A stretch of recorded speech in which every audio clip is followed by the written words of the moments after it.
Hello po, magandang araw po sa lahat. Ngayon po tuturo naman po natin kung paano magbigay ng free time sa ating Wi-Fi 5 system. So una, connect muna tayo sa PC Wi-Fi and then punta po tayo sa admin nya 10.0.0./admin. So ang default username at password po is admin and then Wi-Fi 5 soft. So since nakalagin na po tayo, dumiretso na po siya sa aking admin portal. And then paano nga ba magbigay ng free time para sa client natin? Ito po, punta lang po tayo dito sa tatlong guhit na to, and then punta tayo sa system, tapos settings, and then hanapin po natin yung client trial setup, and then pindutin natin yung tatlong tuldok, and then ito po.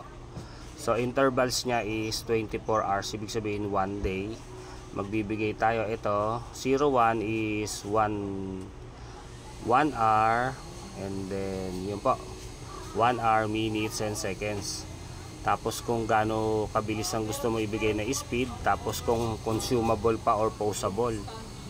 So depende sa iyo. Kung gusto, pag consumable, ibig sabihin tuloy-tuloy yung oras. Pag pausable naman ay maipopost pa nila. Since free lang naman ito, kaya pwede ka mag validity hours kung ilang oras lang pwede mag-valid.